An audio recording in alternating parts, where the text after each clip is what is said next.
आज हम पढ़ेंगे molecular basis of inheritance.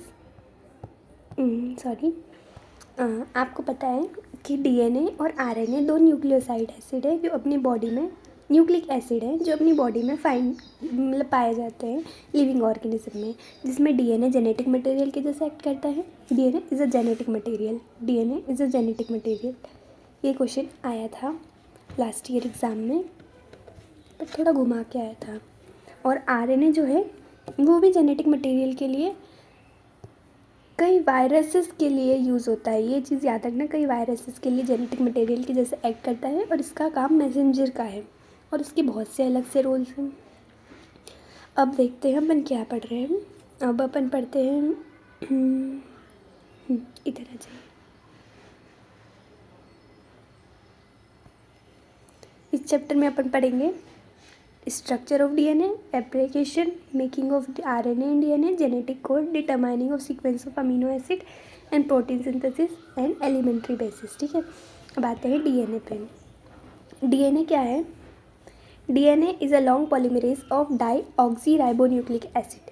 DNA का फुल फॉर्म क्या है? Deoxy ribonucleic acid.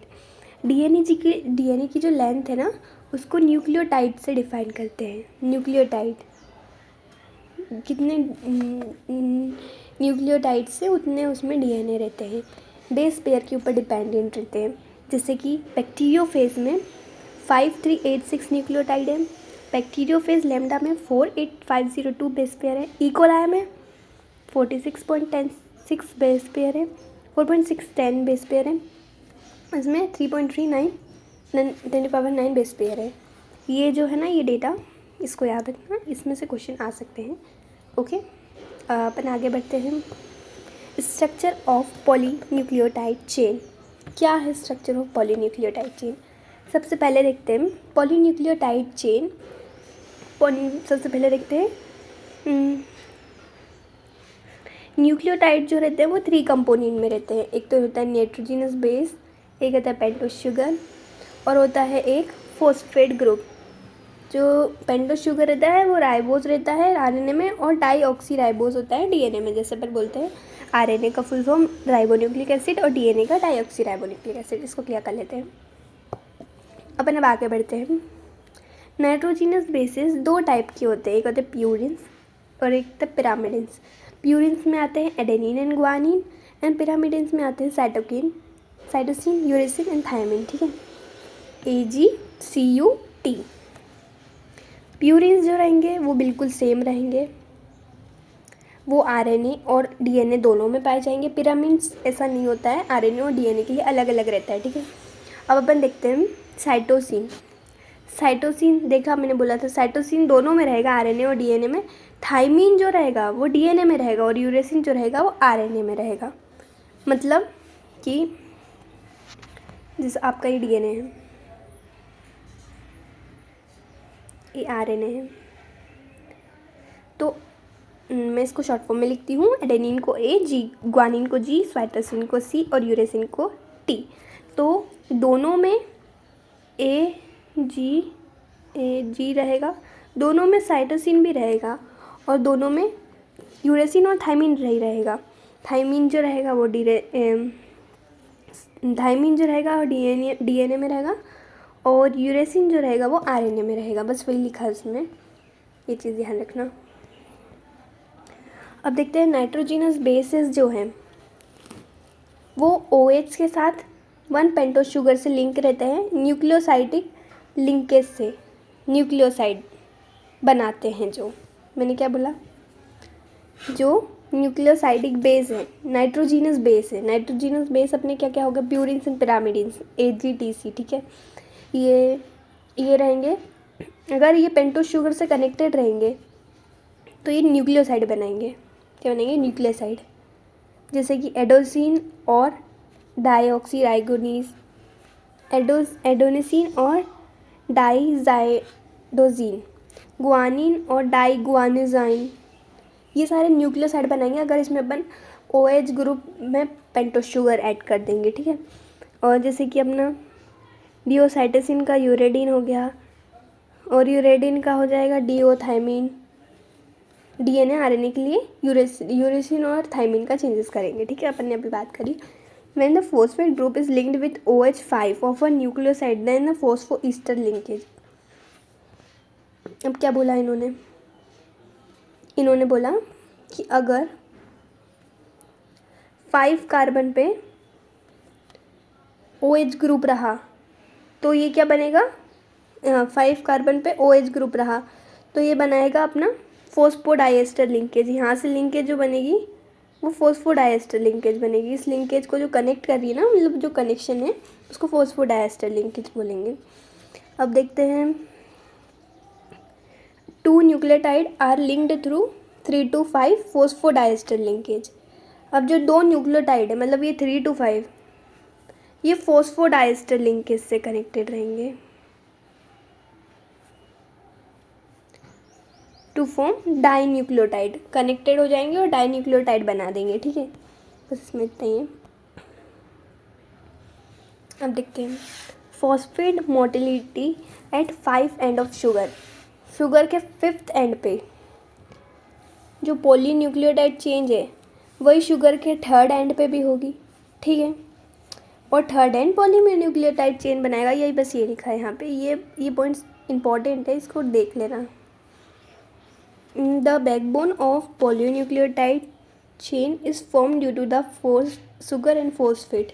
शुगर और फॉस्फेट ग्रुप से पॉलीन्यूक्लियोटाइड चेन बनेगी। कैसे बनेगी देख लो यहाँ से।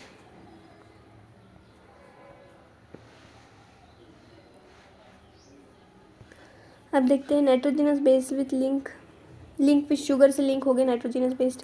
याद रखना शुगर और फॉस्फेट का पॉलीन्यूक्लियोटाइड चेन बनेगा। In RNA every nucleotide residue has additional OH group present at second position in the ribosome। क्या बोला है, जो आरएनए है उसमें जो न्यूक्लियोटाइड होता है additional OH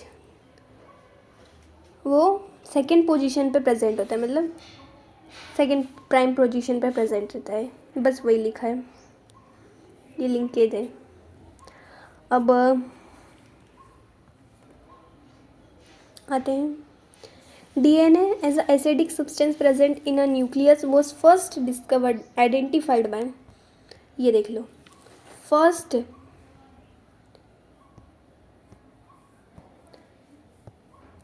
DNA acidic substance जो कि न्यूक्लियस में प्रेजेंट रहता है वो किसने दिया था, फ्रेडरिक मिलियनसन ने दिया था 1869 में, जिसको उसने न्यूक्लियाई दिया था। पर टेक्निकल एलिमिनेशन के कारण वो लॉन्ग पॉलीमरेज इंड्यूस हो जाएंगे और डीएनए बहुत ज़्यादा लॉन्ग पीरियड के टाइम के लिए नहीं रह पाएंगे। तो उसके बाद जेम्स वॉटसन एंड क्रिक ने एक्सरे बेस्ड डेटा लिया और फ्रैंकलिन ने डबल हेलिक्स मेट स्ट्रक्चर बनाया। ओके, यहाँ से क्वेश्चन आया था लास्ट ईयर, बहुत ज़्यादा इम्पॉर्टेंट क्वेश्चन है, MCQs में आया था। क्या आया था, डीएनए किसने बताया था सबसे पहले, तो आ जाएगा अपना फ्रेडरिक मिलेशन ने आया था। Let me change the colour first, ठीक है, ग्रीन वन राइट। सबसे पहले डीएनए बनाया था, डीएनए इसने फाइंड करा था, ठीक है। इन्होंने क्या करा, डीएनए का एक्सपेरिमेंट करा, फिर एक्सरे के ऊपर काम करा फ्रैंकलिन ने, फिर डबल मॉलिक्यूलर स्ट्रक्चर बताया कि हाँ DNA is a double molecular structure, right. ये क्वेश्चन आता है यहाँ से। अब देखते हैं कितने कितने रेशो में रहता है, देख लेते हैं। एडेनिन, गुआनिन, ये सारा जो ऑब्जर्वेशन है ये चारगाफ ने करा था, एरविन चारगाफ ने। ये क्वेश्चन आया था नीट में, इसके MCQs आए थे last year. The base pairing conference a unique property to polynucleoside chain, they are said to be complementary to each other, ठीक है। And therefore if the sequence of base in one stand is known then the sequence in another stand is predicted. मतलब वही बोला है कि अगर आपको एक सीक्वेंस पता है तो आप उसकी दूसरी सीक्वेंस पता लगा सकते हैं। ठीक है, अब लिखा है if each strand from DNA act as a template for synthesis of new strand, two double stranded DNA thus produced will be identical to parental. मतलब जो अगर नया पुराना वाला है वो टेम्पलेट के जैसा एक्ट करेगा तो पेरेंटियल रहेगा, मतलब पेरेंट के जैसा रहेगा. अब DNA के साइलेंट फीचर पढ़ लेते हैं. ठीक है, it is made of 2 poly nucleotide chain. ठीक है, ये आपने पढ़ लिया. इसमें शुगर फॉस्फेट ग्रुप रहता है, बेसिस रहते हैं इनसाइड. फिर लिखा है एंटी पैरेलल पोलैरिटी. यहाँ से कोई भी क्वेश्चन बन सकता है. ये साइलेंट फीचर इंपॉर्टेंट है, याद रखना. इनकी जो चेन रहती है वो 3 to 5 प्राइम रहती है और 5 to 3 प्राइम रहती है. ठीक है, the basis in 2 strand are paired through hydrogen bond. मतलब ये जो बेसिस है इनके बीच का जो बॉन्ड रहेगा ये हाइड्रोजन बॉन्ड से कनेक्टेड रहेंगे.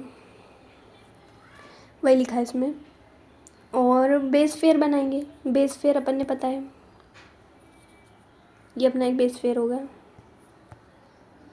Adenine forms 2 hydrogen bond with thymine from opposite strand and vice versa. वही लिखा है कितने बनाएगा. थाइमीन एडेनिन 2 बनाएगा हाइड्रोजन, थाइमीन अपोजिट करेगा vice versa, guanine cytosine 3 bond बनाएगा. वही लिखा है स्ट्रक्चर में. देखिए 5.2 में एडेनिन और थाइमीन 2 बॉन्ड बनाएंगे और गुआनिन और साइटोसिन जो है वो 3 बॉन्ड बनाएंगे, hydrogen bonds. They are hydrogen bonds. The 2 chain are coiled in right hand fashion. The pitch of helix is 3 point. यहाँ से भी देख लो, ये बहुत इंपॉर्टेंट है. क्या बोला इसने. 2 chain are coiled in right handed fashion is 10⁻⁹ metre भी बोलते हैं और 3⁻³ नैनोमीटर भी बोलते हैं. वही हुआ. ठीक. आर रफली 10 बेस फेयर्स इन ईच. मतलब 10 बेस फेयर में इतने हेलिक्स होंगे, इतने नैनोमीटर पिचेस रहेगी. ठीक है, जो कि एक हेलिक्स बनाती है जो कि अप्रोक्स 0.3 नैनोमीटर का रहेगा. क्योंकि अपन 0.3 को 10 से इंटू करेंगे तो वो होएगा अपना 3, और यहाँ पे 3 है फॉर 10 बेस पेयर, तो 1 के लिए 0.3 होगा. The plane of one base pair stacks over the other double helix in addition to hydrogen bond. Hydrogen bond से एडिक्टेड रहेगा. वही लिखा है, मतलब एडेड रहेगा. अब अपन देखते हैं सेंट्रल डोग्मा. ये भी एक इम्पॉर्टेंट है. सेंट्रल डोग्मा जो कि फ्रांसिस क्रिक ने दिया था. ये स्टेट करता है कि डीएनए से आरएनए बना, आरएनए से प्रोटीन बना. ठीक है, डीएनए का पहले रेप्लिकेशन होगा, उसमें ट्रांसक्रिप्शन होगा, ट्रांसक्रिप्शन से एमआरएनए बनेगा, एमआरएनए से ट्रांसलेशन होगा जिससे प्रोटीन बनेगा. ये सेंट्रल डोग्मा है. यहाँ से भी क्वेश्चन आते हैं. क्या है, वापस से रिवाइज कर दें. Central dogma means DNA replication, mRNA and protein. इसमें डीएनए से एमआरएनए बनेगा, एमआरएनए से प्रोटीन बनेगा. डाई, देखो याद रखो, डीएनए मतलब डाई होता है, डाई मतलब 2, आरएनए मतलब सिंगल, राइबो, तो 2 से 1 बनेगा ना. तो इसमें ट्रांसक्रिप्शन होगा, फिर ट्रांसलेशन से प्रोटीन बनेगा. अब अपन बात करते हैं पैकेजिंग ऑफ डीएनए. डीएनए कैसे पैक होता है. आपको पता है DNA is a negatively charge, और इसके आजू बाजू जो बनते हैं ना ये पॉजिटिवली चार्ज हिस्टोन रहते हैं. ठीक है, अब देखते हैं अपन क्या बोलते हैं. अपन को पता है कि बेस पेयर के जो बीच की डिस्टेंस रहती है 0.4 नैनोमीटर रहती है, मतलब ये डिस्टेंस. ठीक है, the length of DNA double helix in typical mammalian cells is calculated by multiplying the total number of base pair with distance between two consecutive base pair, that is 6.6 into 10 it comes approximately 2 metre. जो जितने भी मतलब अपने base pair है उनका जो total रहेगा वो 2.2 मीटर्स रहेगा। ठीक है, ये याद रख लेना। अपन कैसे गिनते हैं, जितने भी हैं टोटल, जो टोटल बेस पेयर्स हैं और कितनी डिस्टेंस है। अपने को डिस्टेंस पता है 0.3 है। टोटल बेस पेयर्स कितने होते हैं, ये लिखा है, हाँ ये याद रखना 6.6। इसको इंटू कर देंगे तो अपने को डिस्टेंस आ जाएगी कि कितनी उसकी लेंथ है। लेंथ जो रहती है वो डायमेंशन के हिसाब से ज़्यादा बड़ी रहती है। If the length of E coli, ये क्वेश्चन है, आप प्रैक्टिस करना, देखना क्या आएगा इसका आंसर।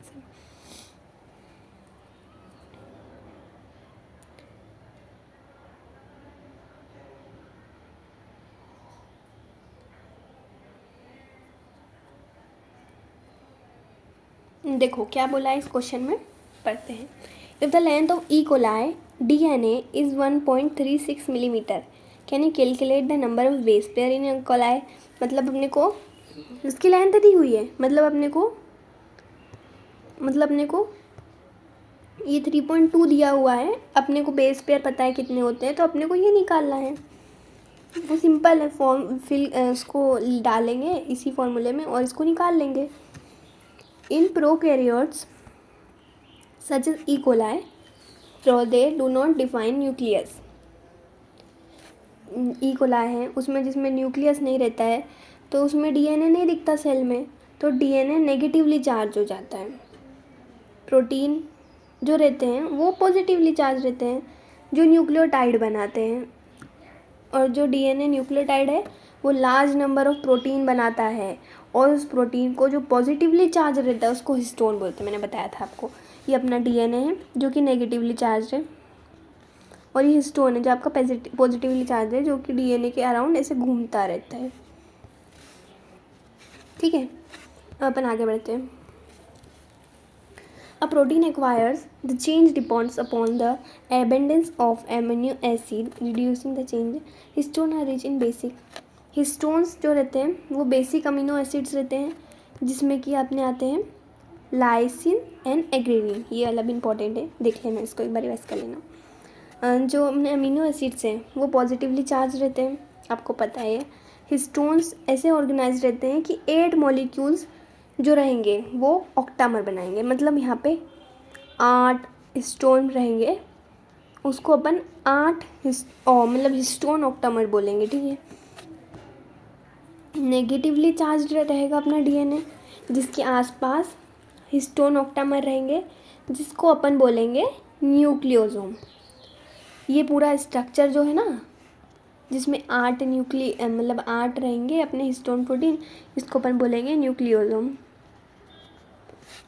अब अपन आगे आते हैं। जो न्यूक्लियोसोम रहता है उसके अंदर टोटल 200 बेस पेयर रहते हैं। 200 बेस पेयर रहते हैं।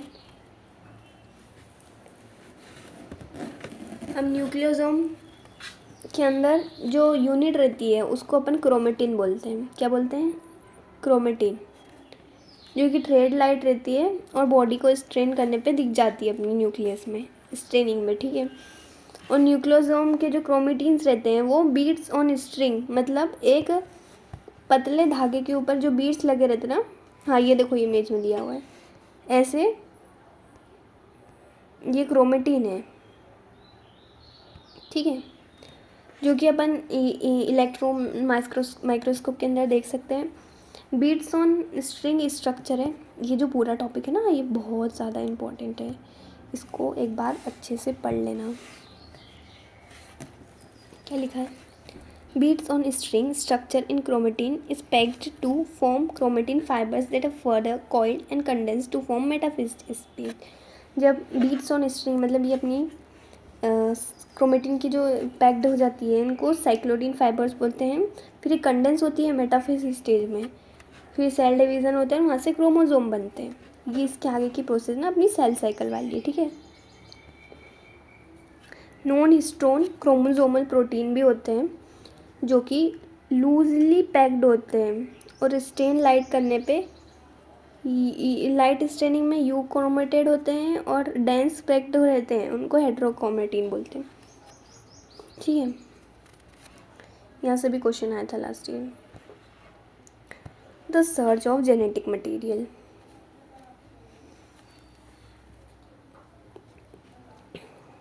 जेनेटिक मटेरियल की शुरुआत कहाँ से हुई?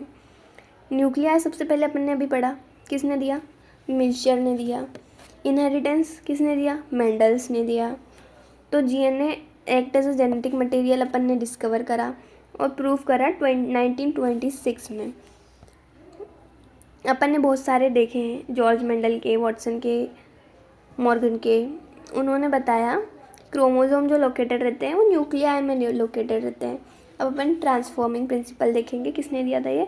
फ्रेडरिक ग्रिफिथ ने दिया था 1928 में। इसने यूज़ करा था streptococcus pneumonia bacteria of pneumonia, ठीक है। इसने क्या बताया? जो स्टेप्टोकोकस निमोनिया है वो ग्रो करेगा प्लेट में और शाइन कॉलोनीज़ बनाएगा, स्मूथ कॉलोनीज़ बनाएगा और रफ कॉलोनीज़ बनाएगा। This is because the S strain bacteria has, क्योंकि जो एस स्ट्रेन में बैक्टीरिया रहेंगे उसके अंदर अपन ने म्यूकोजस बनाया था, पॉलीसेकेराइड की कोटिंग थी और आर के ऊपर नहीं थी, मतलब रफ के ऊपर कोई कोटिंग नहीं थी। और स्मूथ वाले जो थे एस कॉलोनीज थी, स्मूथ कॉलोनीज, उसके अंदर अपन ने पॉलीसेकेराइड की कोटिंग करी थी। अब पॉलीसेकेराइड की कोटिंग करी और अपन ने 2 चूहे लिए, ठीक है, 2 चूहे लिए, 2 चूहे थे, एक में अपन ने स्मूथ वाला डाला, एक में अपन ने आर वाला स्ट्रेन डाला। स्मूथ वाले में याद है ना अपन ने कोटिंग डाली थी, आर में नहीं डाली थी। इसको इंजेक्ट करा, इसमें नहीं करा, तो स्मूथ वाले में क्या था? तो चूहा मर गया। और रफ वाले में कुछ भी नहीं था तो मरा नहीं, इसमें अपन ने पॉलीसेकेराइड की कोटिंग करी थी। अब उसने देखा तो उसने क्या करा कि अब देखते हैं कि वो मरते हैं कि नहीं गर्म होने पे। उन्होंने फिर उनको हीट करा, फिर उन्होंने एस स्ट्रेन लिया और उसको चूहे में डाला और गर्म करा, मतलब हीट करा, तो चूहा ज़िंदा हो गया। और अगर एस स्ट्रेन को हीट करा आर स्ट्रेन के साथ मिला के तो चूहा मर गया। ऐसा क्यों हुआ? ये बताता है कि ये डीएनए जो है ट्रांसफॉर्म्ड हुआ। ट्रांसफॉर्मिंग प्रिंसिपल वही बोलता है कि हीट किल एस स्ट्रेन। जो अपन ने एस स्ट्रेन था उसमें हीट डाली तो जो पॉलीसेकेराइड की कोट थी वो मर गई, जिसके कारण पॉलीसेकेराइड कोट बिकम वर्ल्यूएंट, मतलब उसका कोई असर ही नहीं हुआ। इससे पता चलता है कि जो डीएनए है वो ट्रांसफॉर्मिंग जेनेटिक मटेरियल के जैसा यूज़ कर, मतलब जेनेटिक मटेरियल है जो ट्रांसफॉर्म होता है। Biochemical characteristics of transforming principle किसने दिया था? Avery, MacLeod, McCarty. यहाँ से भी क्वेश्चन आया है आपका एमसीक्यूज में। क्या बताया? Biochemical nature of transforming principal Griffith experiment. इसने क्या बताया? द प्यूरिफाइड, उसने प्रोटीन, डीएनए और आरएनए को प्यूरिफाई करा उसी के एक्सपेरिमेंट में, अपना ग्रिफिथ के एक्सपेरिमेंट में। उसने देखा कि जो एस सेल है वो रह गया, हीटिंग पे देखा अपन ने जिंदा रह गया और आर वाला मर गया। तो उन्होंने क्या करा कि डीएनए एस बैक्टीरिया में, मतलब आर में डाला, तब आर और एस को मिक्स करा और हीट करा, तब जाके चूहा मरा। तो उन्होंने देखा कि जब एस डाला तभी चूहा मरा। तो उन्होंने देखा कि एस ट्रांसफॉर्म हुआ है। तो उन्होंने डिस्कवर करा कि प्रोटीन डाइजेस्टिव एंजाइम प्रोटीएज है और आरएनए डाइजेस्टिव एंजाइम आरएनएज है, जो कि प्रोटीन को डाइजेस्ट करता है और आरएनए को डाइजेस्ट करता है। डिड नॉट अफेक्ट ट्रांसफॉर्मेशन को अफेक्ट नहीं करेगा। Digestion with DNA did not affect cause the material. और डीएनए को जो डाइजेस्ट करता है वो डीएनए रहता है, जो ट्रांसफॉर्मेशन को इनहेबिट करता है। ये भी एक इम्पॉर्टेंट क्वेश्चन है। क्या बोला है अपन ने? जो आरएनएज है और डीएनए है वो अफेक्ट नहीं करेगा ट्रांसफॉर्मेशन को, मतलब आरएनएज और प्रोटीन, ठीक है, पर डीएनए करेगा क्योंकि DNA is a genetic material. ठीक है, अपन आगे बढ़ते हैं। The genetic material is DNA. अपन आगे बढ़ते हैं, अब इसमें पढ़ते हैं। हर्शी एंड चेज ने 1952 में वर्क करा था वायरस और बैक्टीरिया में। और अपन इसमें एक वर्ड भी देखते हैं, बैक्टीरियोफेज, मतलब ऐसे बैक्टीरिया जो वायरस दैट अफेक्ट बैक्टीरिया, ठीक है, मतलब बैक्टीरिया को जो अफेक्ट करेंगे वायरस, उनको बैक्टीरियोफेज बोलेंगे। तो उन्होंने क्या करा, बैक्टीरियोफेज को अटैच कर दिया बैक्टीरिया से, जो कि जेनेटिक मटेरियल है, जो बैक्टीरिया सेल में गया, फिर बैक्टीरिया सेल ने उसे वायरल जेनेटिक मटेरियल के जैसे रिसेप्ट करा। तो उन्होंने ये देखा कि प्रोटीन और डीएनए जो वायरस में एंटर कर गया है, ठीक है। फिर उन्होंने मीडियम बनाए, रेडियो एक्टिव मीडियम बनाए देखने के लिए। एक रेडियो एक्टिव सल्फर लिया उन्होंने, एक रेडियो एक्टिव फॉस्फोरस लिया। तो उन्होंने देखा कि जब वायरस अपन ने ग्रो करे रेडियो एक्टिव फॉस्फोरस में, तो उसमें रेडियो एक्टिव डीएनए आ गया, पर रेडियो एक्टिव प्रोटीन नहीं आया, क्योंकि डीएनए के अंदर फॉस्फोरस था, प्रोटीन नहीं। वैसे ही जब अपन ने सल्फर में ग्रो करा उन्होंने, तो रेडियो एक्टिव प्रोटीन बना, रेडियो एक्टिव डीएनए नहीं बना, क्योंकि डीएनए में सल्फर नहीं होता है। भाग आते हैं। रेडियो एक्टिव जो फेस है वो अलाउ करता है इकोलाई बैक्टीरिया को अटैच करने के लिए। Then they affected proceeding the viral coat were remove from the bacteria by blending. फिर उसकी कोट निकाल दी जाती है ऊपर की ब्लेंडिंग से और सेंट्रिफिकेशन से। Bacteria which was infected with virus that had radio active DNA were radio active. मतलब जो बैक्टीरिया थे जिनके ऊपर अपन ने वायरस डाला था रेडियो एक्टिव डीएनए का, वो रेडियो एक्टिव बन गए थे। इससे पता चलता है कि डीएनए मटेरियल पास हुआ वायरस से बैक्टीरिया के थ्रू, मतलब वायरस से बैक्टीरिया से थ्रू। इससे ये पता चलता है कि DNA is a genetic material, क्योंकि वो डीएनए वायरस से बैक्टीरिया में क्रॉस हुआ। ये वही लिखा है। P32 लिया और उसने सल्फर 35 लिया, रेडियो एक्टिव हो गया। ये रेडियो एक्टिव नहीं हुआ क्योंकि इसमें सल्फर था, प्रोटीन नहीं था, sorry. Properties of genetic material. अपन अब कंपैरिजन करेंगे कि डीएनए और आरएनए में क्या डिफरेंस है, ठीक है। हाँ, चलते हैं।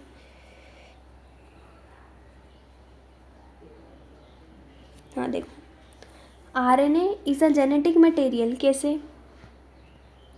टबैको, मोज़ेक, वायरस, बैक्टीरियोफेज के लिए ये क्वेश्चन है।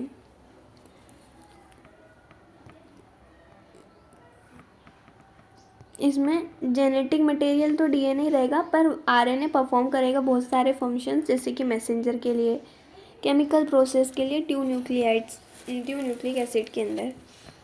अब देखते हैं, molecule that can act as genetic material must fulfil the following. जो जेनेटिक मटेरियल के लिए फुलफिल कर सकता है वो क्या होगा? मॉलिक्यूल, डीएनए की बात करेंगे।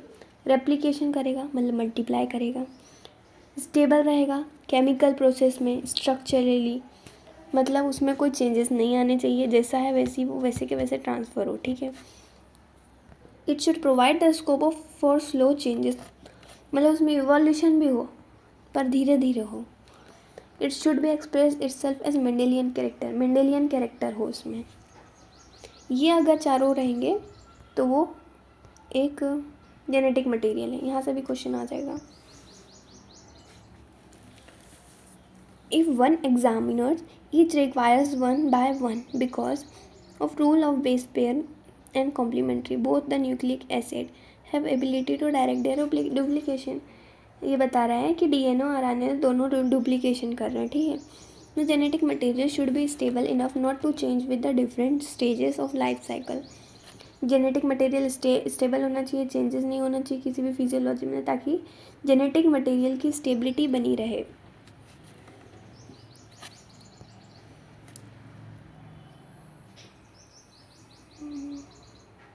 जैसे कि उसने बताया ग्रिफिथ ने ट्रांसफॉर्मिंग प्रिंसिपल करा, तो उसने ट्रांसफॉर्म करा ना वो स्मूथ और रफ कॉलोनीज वाला, तो उसने भले ही उसको मार दिया पर उसकी जो जेनेटिक मटेरियल प्रॉपर्टीज़ थी वो डिस्ट्रॉय नहीं हुई। वही बताना चाहता है कि प्रॉपर्टीज़ डिस्ट्रॉय नहीं होनी चाहिए डीएनए की, जो उसकी पेरेंटियल है वही उसके उसमें जानी चाहिए। Light of DNA that two strands being complementary is separated by heating come to matter condition are proven। वही लिखा है उसने उसके बारे में, उसके एक्सपेरिमेंट के बारे में। Further OH group present at every nucleotide in RNA is reactive group that make RNA liable। अगर 2 OH ग्रुप प्रेजेंट रहेंगे तो RNA एक्टिवेट हो जाएगा और RNA लाइबल हो जाएगा और RNA कैटलिस्टिक के फॉर्म में एक्ट करेगा। यहाँ से भी क्वेश्चन आ सकता है, ये वो इम्पोर्टेंट है। DNA केमिकली लेस रिएक्टिव, यहाँ से क्वेश्चन आया था।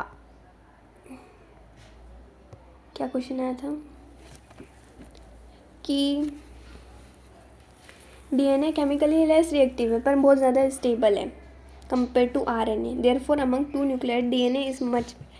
अपन ने यहाँ देखा कि DNA और RNA में से कौन बेस्ट जेनेटिक मटेरियल है। क्यों? इसमें बताया कि जेनेटिकली RNA ज़्यादा रिएक्ट करता है जब अगर OH ग्रुप उसमें प्रेजेंट हो जाए तो, और अपन ने देखा था कि वो स्टेबल होना चाहिए। और इसमें क्या है कि ये स्टेबल रहता है, उसमें स्टेबल नहीं रहता क्योंकि वो रिएक्शन कर देता है और उसकी प्रॉपर्टीज़ चेंज हो जाती है।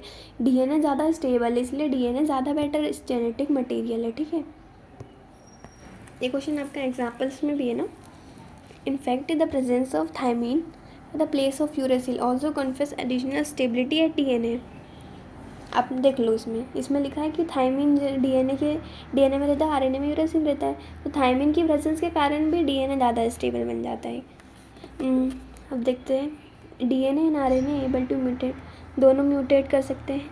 RNA being unstable mutate at faster rate, जबकि RNA म्यूटेट जल्दी कर देता है, जबकि अपन ने देखा भी कि जो जेनेटिक मटेरियल होता है उसको म्यूटेट स्लोली करना रहता है ताकि उसमें इवोल्यूशन धीरे धीरे आए, तो वही इवोल्यूशन फास्टर, इसलिए ये जेनेटिक मटेरियल नहीं हो सकता है पर DNA हो सकता है, वही इसमें लिखा है।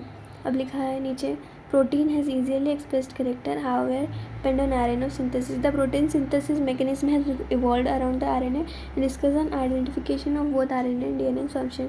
ठीक है, वही लिखा है। अपन आगे बढ़ते हैं। Genetic material but DNA being more stable is preferred for storage of genetic information. DNA ज़्यादा स्टेबल है इसलिए उसको जेनेटिक इन्फॉर्मेशन स्टोर करने के लिए रखा जाता है, और जो RNA है वो ट्रांसमिशन के लिए रहता है क्योंकि वो ज़्यादा जल्दी करता है। अब RNA के बारे में पढ़ लेते हैं थोड़ा सा। RNA वर्ल्ड क्या है? फ्रॉम फोरगोइंग डिस्कशन अपन ने देखा ऊपर से कि RNA was a first genetic material, that was very important line. RNA is a first genetic material.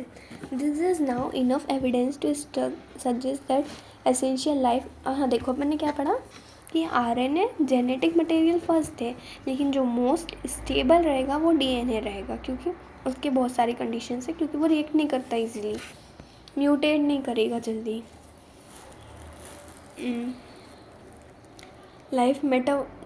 ये सारे मेटाबॉलिज्म, ट्रांसलेशन, स्लाइसिंग में हेल्प करेगा RNA के। RNA अपने लिए जेनेटिक मटेरियल के लिए यूज़ होता है और कैटालिस्टिक के लिए भी यूज़ होता है बायोकेमिकल रिएक्शंस में। ये कैटेलाइज होता है, RNA कैटेलाइज से, ना कि प्रोटीन से नहीं होता है, ये कैटालिस्टिक से होता है। हाँ, अपन ने भी पढ़ा कि RNA अनस्टेबल रहता है क्योंकि इसमें कैटालिस्टिक रिएक्शन होती है। RNA केमिकली मेकिंग, वही लिखा है जो ऊपर लिखा था, अपन ने पढ़ा हुआ। ठीक है, रेप्लिकेशन क्या होता है? रेप्लिकेशन मतलब रेप्लिकेट होना और बनना। While proposing DNA, double helix structure for DNA, Watson and Crick has immediately possessed a scheme of replication of DNA statement। if has not escaped our notice that specific pairing we have possessed immediately suggested a possible copying mechanism for genetic material. Watson and Crick. The scheme suggested that a two strand would be separated and act as a template for synthesis of new complementary strand. After the completion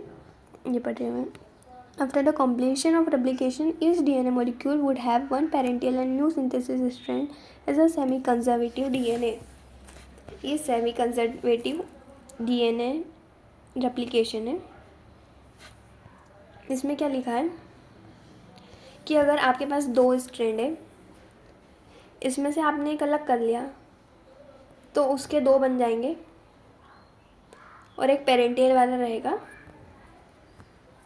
मतलब आपके पास ये दो DNA, आपने इनको अलग कर दिया तो उसके ऊपर एक और बन जाएगा, इसको अलग, ये एक और बन गया न्यू वाला और पेरेंटियल वाला भी रहेगा.